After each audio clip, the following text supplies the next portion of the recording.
거대한 공포가 소리 없이 다가온다. 해양 생태계의 정점에 선 최강의 포식자 백상아리다.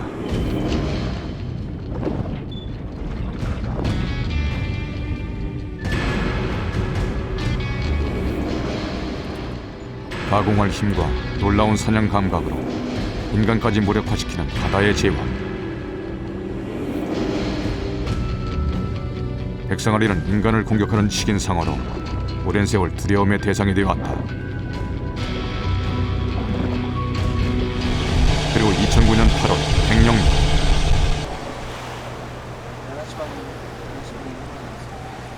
천연기념물인 잔잔박이 물범을 조사하던 국립수산과학원 연구팀은 뜻밖의 현장을 목격하고 황급히 카메라를 꺼내든다.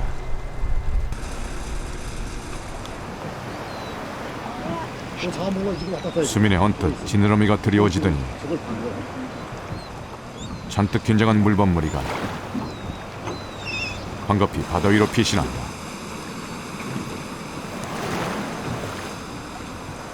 물범들은 무엇인가 겁을 먹고 있었다.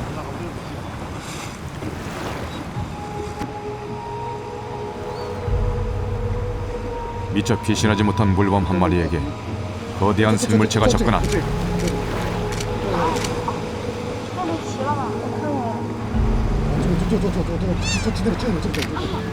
물범의 모습이 시야에서 사라지고 붉은 피가 번진 바다. 목격자들은 지느러미의 정체가 먼길이 6m의 거대한 백상아리라고 말했다. 끔찍했어요. 그냥 그 한 번에 물범을 그냥 피바다 만들어놨는데 한 입에 그건 없어지더라고요. 백상아리 저희들이 발견하고 나서부터는 약 한 달에서 두 달 정도는 조업 금지가 됐었고, 해수욕장에서도 저희 해수욕 출입이 금지되는 그런 상황까지 벌어졌었습니다. 백령도에 나타난 백상아리. 한여름인 8월의 백상아리 출현은 학계에 충격을 던진다. 제작진은 1년 전 백상아리가 출몰한 물범들의 서식처로 향했다.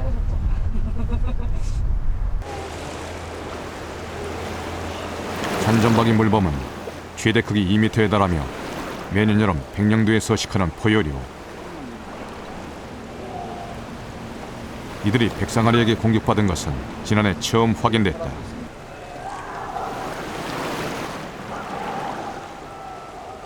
네, 처음이죠. 그렇게 목격을 못 해봤으니까 이게 처음이죠. 처음 있는 일인데 굉장히 좀 놀라시기도 하고. 놀랐죠. 끔찍했어요, 그는. 다시마는 백령도 해녀들의 여름철 중요한 수입원이다. 백상아리가 나타난 시기인 8월, 해녀들은 불안 속에 조업을 이어가고 있었다. 네, 우린 여기서 가에서 오니까 예. 상어 그냥 저 물개하고 상어 있으니까 여기 가에서도 괜찮아요. 그래도 약간 걱정되거나 뭐 좀 두렵게. 걱정은 됐죠. 백령도에서 촬영된 것은 과연 백상아리가 맞을까? 네, 이 부분이죠. 15년간 상어를 연구해온 최윤 교수를 만났다. 색깔이 회흑색, 등 쪽이 회흑색이고. 최윤 교수는 화면에 비친 이 상태. 고리 지느러미에 주목했다. 보이잖아요. 형처 이렇게 보이고 아주 중요한 특징이 꼬리 지느러미 아래쪽에 V자 홈이 파져 있잖아요. 다른 상어들도 이렇게 V 홈이 파져 있지만은 모양이 약간씩 다릅니다. 상당히 그 삼각형의 형태에다가 아래쪽에 V자 홈이 있는 것이 백상아리의 특징이 되겠습니다. 도감에 그려진 꼬리의 홈은 백령도에서 촬영된 것과 정확하게 일치했다. 서해안에 백상아리가 출현하는 시기는 그동안 5월과 6월에 한정돼 있었다. 이것은 좀 작은 거예요. 1.6m 정도. 주로 서해안에서 5월과 6월 달에 백상아리가 주로 출현했거든요. 그래서 8월 달에 이렇게 서해안에서 백상아리가 출현하는 것은 제가 알기로는 처음이고요. 그래서 그 이유에 대해서는 좀 더 앞으로 이제 연구가 지속돼야 되겠지만은 좌우지간 그 서해안에서 8월 달에 백상아리 이렇게 출현한다. 그것은 지금까지는 없었던 예가 되겠습니다. 최강의 수중 포식자 백상아리는 어디서 볼 수 있을까? 한 대형 수족관을 찾았다. 수송 작전을 통해서 이곳까지 오는데 가오리가 먹이를 먹었어요. 어머나. 상어는 최고의 인기를 모으는 어종이다. 우와, 이번에 보셨나요? 이빨이 아주 무섭게 새우새 팔까지 먹이로 착각. 날렵하게 먹이를 치는 상어의 모습은 탄성을 자아내기에 충분하다. 자, 옆에 있는 우리 새우새 굉장히 위험해 보이지만 다행히도 무사히 먹이를 주었고요. 자, 제작진은 직접 상어들의 우리로 들어가 보기로 했다.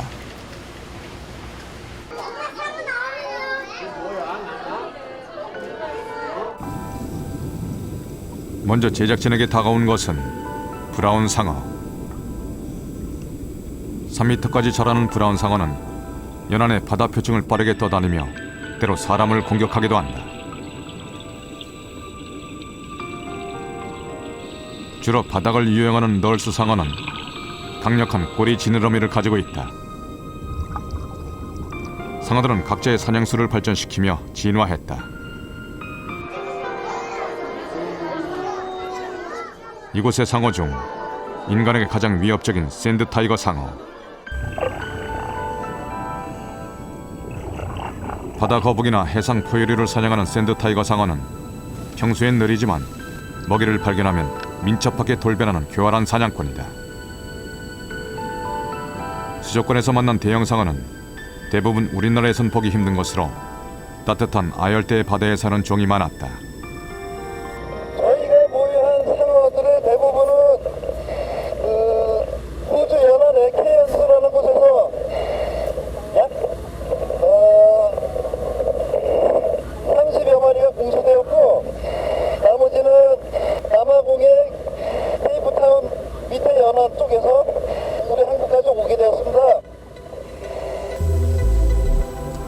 수족관에서도 상어의 본능은 사라지지 않는다. 방어 한 마리가 그보다 얼마 크지도 않은 상어에게 순식간에 잡아먹힌다.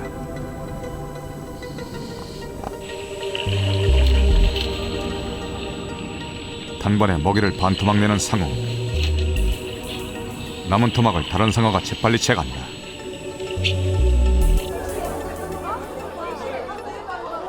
상어무리 중에서도 최강의 포식자로 군림하는 백상아리는 거대한 크기와 난폭함 때문에 수족관에선 찾아볼 수 없었다.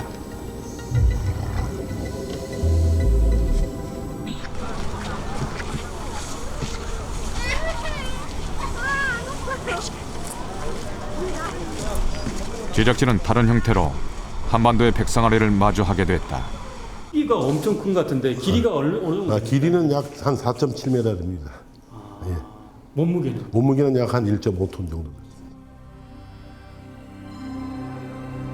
1998년 5월 서해 태안 앞바다에서 발견된 백상아리의 박제. 길이 4.7m, 무게 1.5톤의 거대한 몸체에선 백상아리의 특징인 꼬리에 오목한 홈이 확인된다.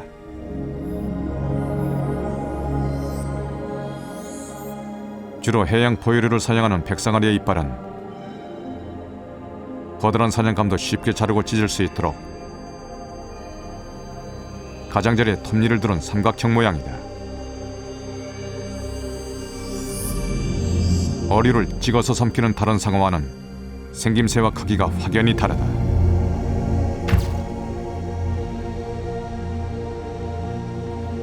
지금까지 서해에서 발견된 몸길이 4m가 넘는 대형 백상아리들.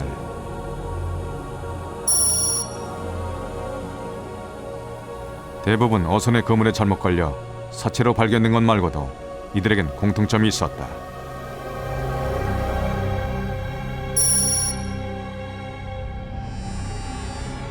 출현 지역은 전북 군산 앞바다와 충남 태안 앞바다 등의 서해 중부. 출현 시기는 수온이 본격적으로 오르기 전인 5월과 6월에 집중돼 있었다.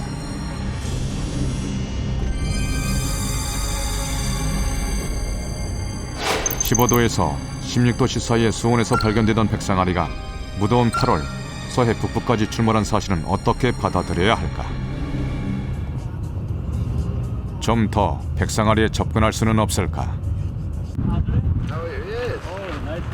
Nice to meet you. How are you doing? Good. Very well. 15년 경력의 백상아리 전문 촬영가 안드레이 하트만을 만났다. Yeah, yeah.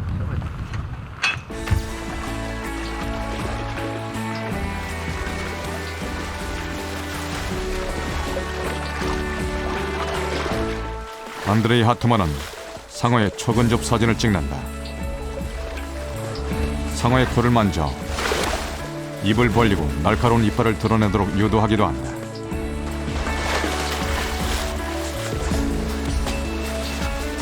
But here the shark grabs the bait. and 오랜 runs 경력에도 blindly 불구하고 and ends up inside 상어 the 촬영에 cage. 늘 위험이 There's two 따른다. divers inside. 안드레이 하트만은 가장 위험했던 순간을 보여주었다. Away towards that guy. Just away from him. 보호 철망에서 백상아리를 기다리는 카메라맨들.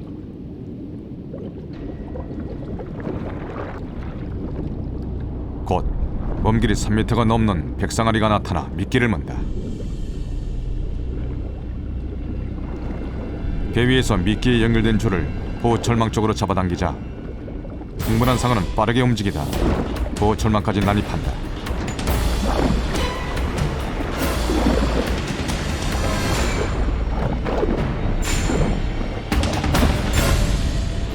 누구도 손쓸 수 없는 절체절명의 순간.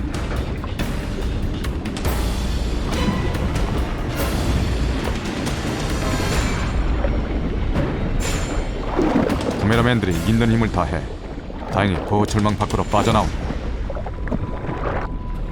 백상아리 앞에선 어떤 경우에도 안전을 담보할 수 없다. It was just an accident that happened that the ending was very good because if a shark gets hold of your body in his mouth in that cage, he will hold on to it. He won't cut it, he'll just hold on. 처음 백상아리는 카메라맨의 접근에 별다른 반응을 보이지 않는다.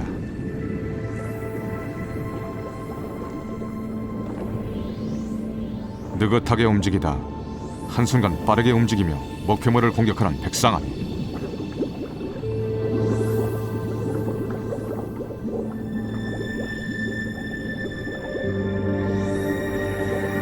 끈질기게 목표물을 탐색하고 틈을 노려 기습적으로 공격하는 교활한 사냥꾼이다.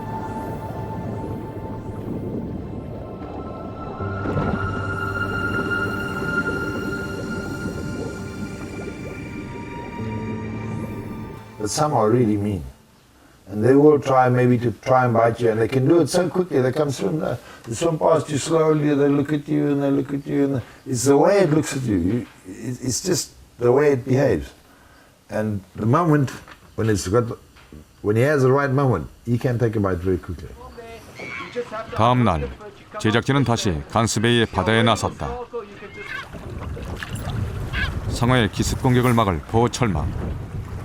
제작진은 직접 백상아리의 수중 촬영을 시도하기로 했다.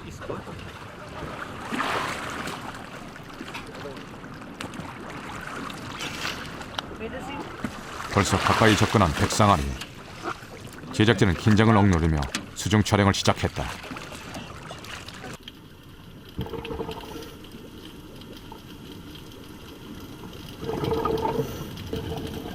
그들의 영역인 바다에서 본 백상아리는 수면 위에서보다 훨씬 거대해 보인다.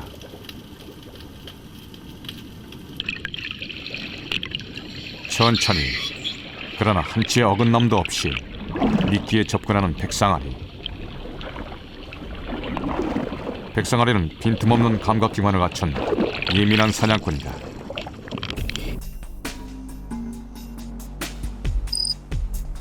상어는 수킬로미터 거리에서 소리로 사냥감을 파악하고 점차 접근하면서 냄새와 진동으로 먹잇감을 노린다.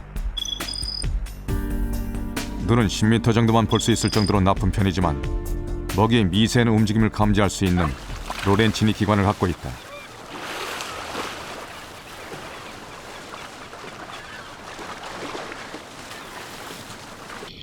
로렌치니 기관은 상어만이 가진 특징적인 감각기관이다.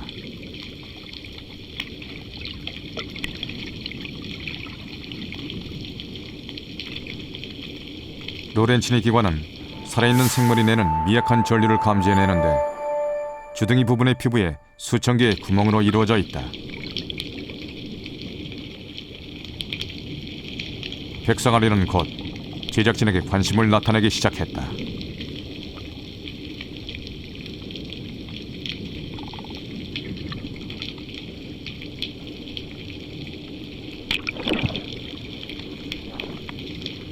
날카로운 백상아리의 이빨이 카메라 바로 앞까지 접근한다.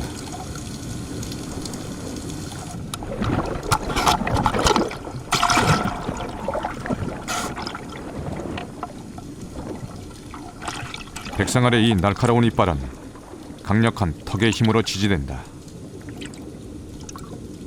The power of their jaw is incredible. Very, very powerful. If you can see what they can eat a whole seal bull in a very, very quick space of time. 2 bites gone. Very, very sharp teeth, and the pressure behind that jaw is immense. 백상아리의 턱 구조를 분석한 논문을 살펴보면 백상아리의 무는 힘은 무려 1.8톤 중 이상으로 셰퍼드나 늑대는 물론 300여 킬로그램 중의 턱힘을 가진 사제에 비해서도 6배 가까이 강력하다.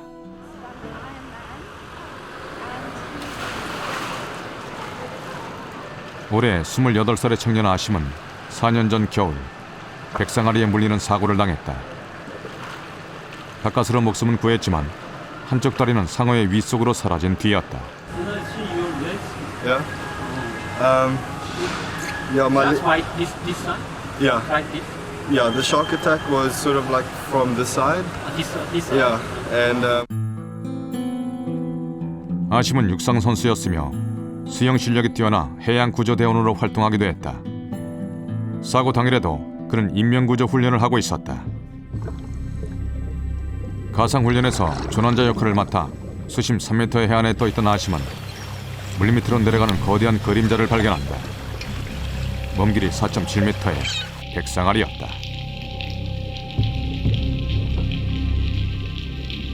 it's like what you see in the movies when the fin comes out and goes slowly down into the water. And the sharks here in Cape Town, they sort of like tend to fly out of the water when they attack something. 백상아리는 순식간에 물밑에서 치고 올라왔다.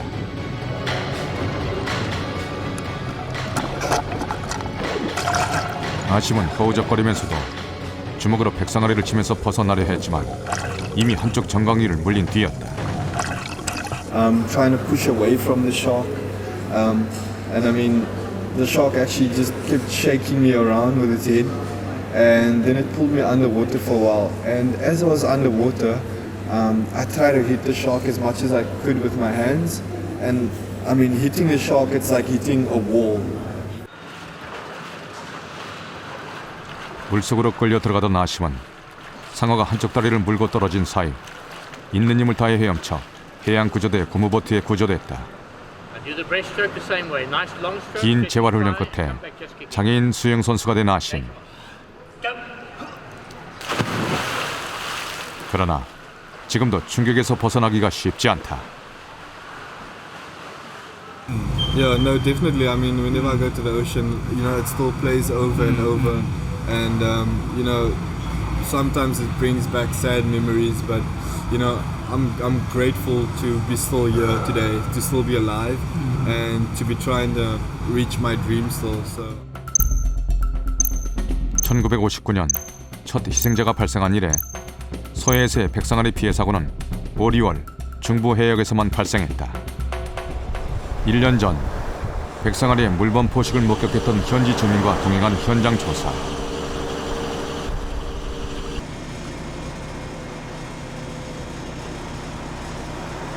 사건 장소인 물범들의 서식지. 물개바위 인근을 주의 깊게 살피던 최윤 교수는 뜻밖의 발견을 했다. 물개바위의 물범 무리에서 이상한 상처가 포착됐다. 봐봐, 등이 왜 상처 난 거죠?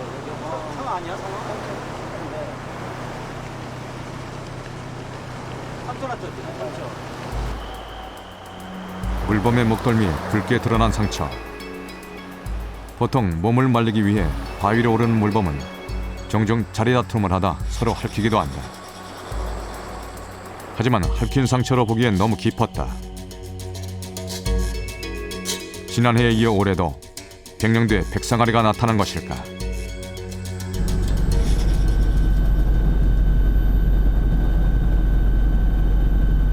백령도와 같은 서해 북부 인천 영위도 우렁리 해수욕장. 이 부근의 갯벌에서도 지난해 여름 백상아리가 출몰했다. 그대로 서 있었죠 그냥. 막 펄떡펄떡 대면서 한 발쯤이 이게 저기 아니야 1m 정도 이렇게 저기를 하잖아요. 근데 하여튼 엄청나게 컸어요. 당시 발견한 백상아리의 크기는 약 5m 45cm.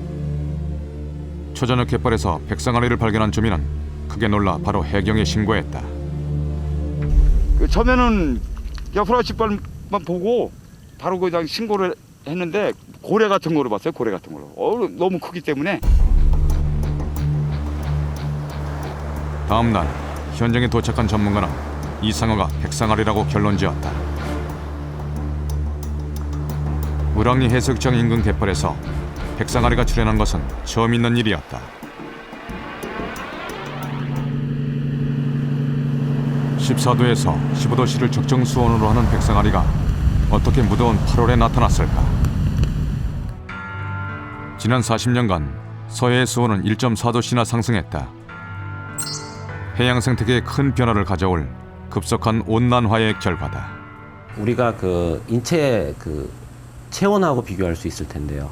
36.5도라는 체온이 1도 상승을 했다고 생각하면 37.5도가 되고 실제로 초기 감기와 같은 그런 증상이 나타날 수 있을 것입니다. 그와 같은 식으로 40년 동안 우리나라 한반도 주변 해역에서 1도의 수온 상승이라고 하는 것은 그런 정도의 큰 효과를 발휘할 수 있다고 생각을 합니다. 제작진은 다시 남아프리카 공화국을 찾았다. 백상아리가 자주 출몰하는 볼스베이의 새벽. 40분을 달려 도착한 바다 한가운데. 이곳에서 백상아리의 사냥 장면을 볼 수 있다고 합니다. 제작진의 배에 친근한 해양 생물이 접근했다.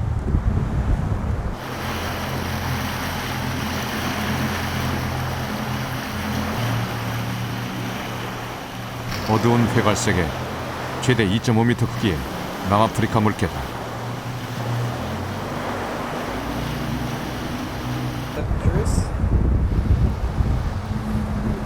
이날 겨울인 남아프리카 공화국의 대기 온도는 12도씨 정도였다.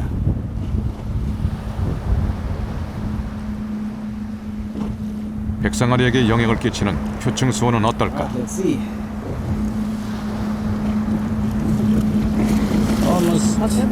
Almost 13 degrees. 13 degrees. 14 and 15 is the range, the ideal temperature, but white sharks are known to go to Alaska even, where temperatures drop down to nearly zero with icebergs around them. They can go there. They can go there. Even the temperature almost Yes. zero. Yes, near zero. Has been reported white sharks being seen there, and but they can also go into tropic waters, even up to 27 degrees. But that's not common. 백상아리의 이동에 수온은 절대적인 조건이 아니다. 백상아리의 사냥터 인근에 물개섬이 있다.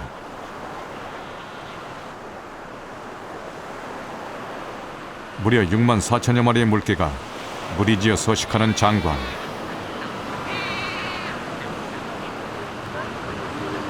섬 주변에선 끊임없이 백상아리가 물개를 노린다.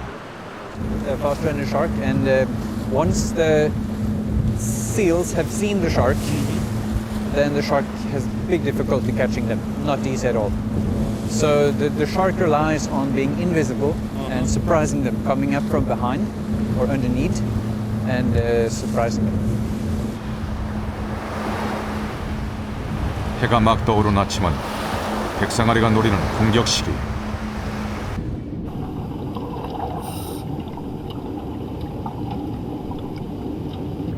빠르고 조심성이 많은 물개를 백상아리가 사냥할 방법은 기습 공격뿐이다.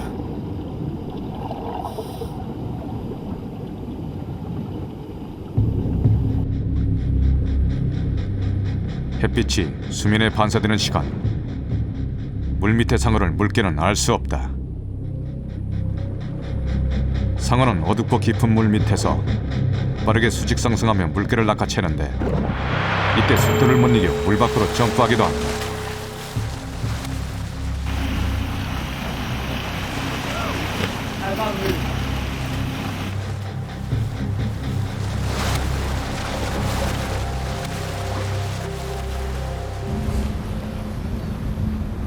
물개섬 주변을 조사하던 제작진은 백령도에서와 같은 흔적을 발견했다. 물개 무리 중에 보이는 상처 입은 물개. 깊게 물어뜯긴 듯한 상처는 백상아리에 의한 것이다. 물개와 백상아리의 먹이 사슬. 제작진은 여기에서 미스터리를 풀 단서를 찾았다. The white shark being at the top, predating on seals. Now, ask yourself, would a seal be migrating due to temperature?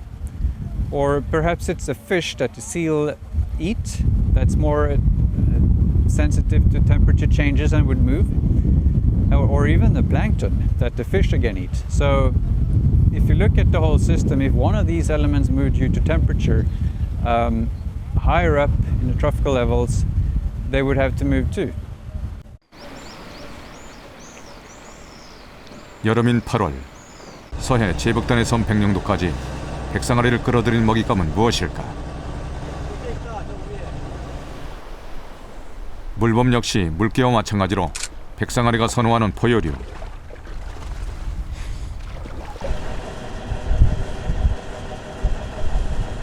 그러나 물범이 백상아리를 끌어들였다고는 보기 어렵다.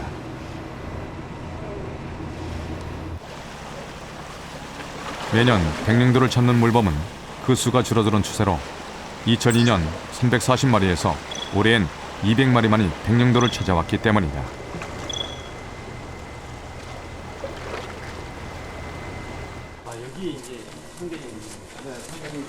제작진은 백령도 어민에게 또 다른 단서를 얻을 수 있었다. 이게 상갱이에요? 돌고래의 일종인 상괭이. 언뜻 어리처럼 보이지만 숨구멍을 가진 포유류로 백령도 곳곳에서 흔하게 발견된다. 이 녀석은 좀 어디서 잡으신 건가요? 요거 저 대청도 백령도 이 근해가 이 많아요. 그물에가 걸려서 죽거든요. 이제. 아, 어떤 그물에 걸리니? 또 지금 까나리 그물 같은데 뭐 난강방들 그런 데 많이 걸리고 죽죠. 몸길이 약 1m의 상괭이는 둥근 주둥이와 수평으로 퍼진 돌고래의 꼬리를 가졌다. 이 상괭이는 백상아리와 어떤 관련을 가질까? 1990년대 중반부터 지금까지 최윤 교수는 3차례 백상아리의 사체를 해부했다. 1996년 실시된 백상아리의 먹이 분석. 몸길이 4m가 넘는 백상아리의 배를 가르자 상어의 특징인 거대한 크기의 간이 드러난다.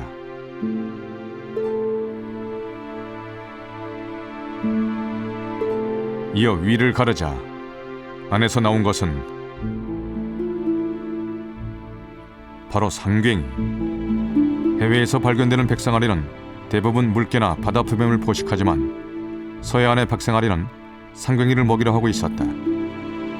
백상아리는 제가 3마리 잡아가지고 해부를 했는데 다 그 상괭이, 돌고래만 이렇게 들어 있었습니다.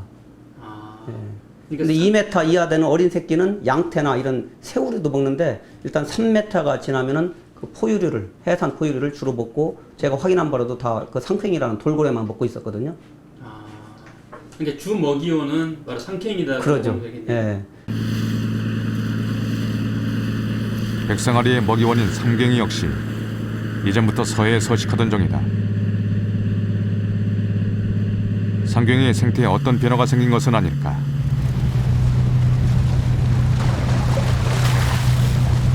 어미와 새끼로 보이는 크고 작은 상괭이 2마리.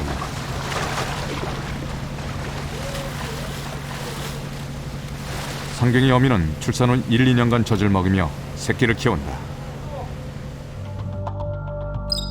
2005년 서해 중부 일부 지역에서 확인된 상괭이는 2010년엔 서식 지역이 확장되고 서식 밀도도 높아진 것으로 조사됐다. 서해에 상경이가 많아진 이유는 무엇일까? 최장이 123.8. 고래연구소의 상경이 해부조사. 수온에 크게 영향받지 않는 고래의 특성상 개체수 증가의 원인은 먹이원에 있을 것으로 추측됐다. 지금 이제 이 두 종류, 그러니까 뭐 오징어나 뭐 낙지 발견됐습니다. 그거는 좀 오징어 같긴 하네요. 예. 상경이 위속에서 발견된 오징어와 오징어가 소화되고 남은 딱딱한 잎. 오징어가 서해 상경의 중요한 먹이였다. 서해 오징어의 성어기는 여름이다. 초여름, 동해에서 30시간 넘게 백길을 달려온 오징어잡이 배들은 가을이 오기 전까지 서해에서 조업한다.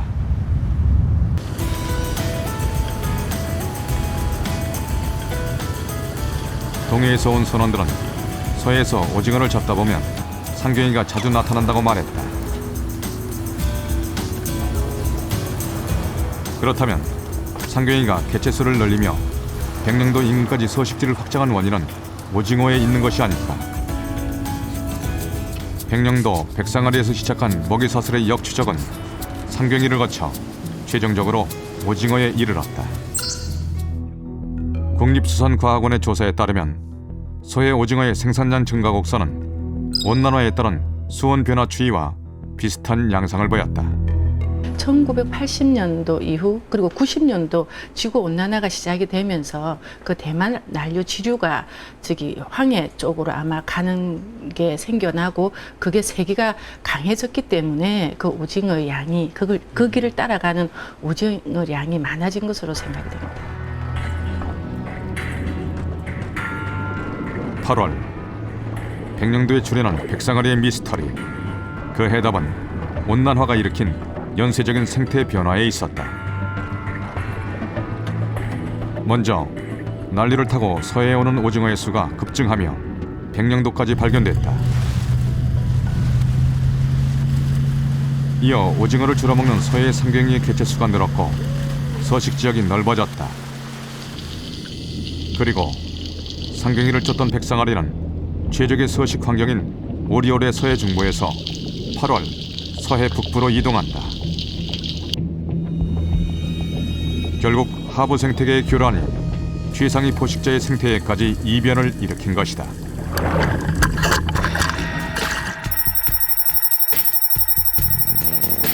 한반도를 둘러싼 해수의 온도는 2100년까지 무려 3.5도씩가량 상승할 것으로 예상된다. 지구 평균치를 훨씬 웃도는 해수온도 상승은 이상 기후를 강화시키고 강력한 집중호우와 슈퍼 태풍을 불러온다.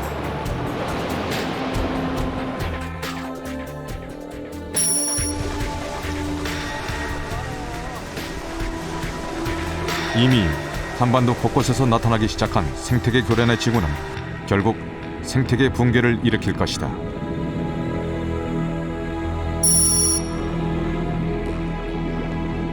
생물종의 30%가 멸종하는 미래. 온난화의 거대한 재앙에선 인간 역시 자유로울 수 없다. 취재 막바지인 지난 8월 말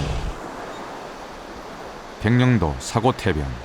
제작진은 연락을 받고 급히 현장을 찾았다.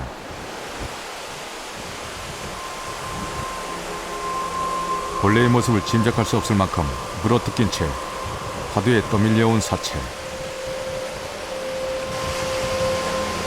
바로 상경이의 사체였다.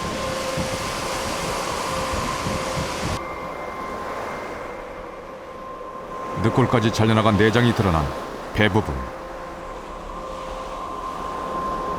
한 입에 물어뜯긴 듯 형체도 없이 사라져버린 꼬리. 상경이의 사체엔 백상아리의 날카로운 이빨 자국이 남아있었다.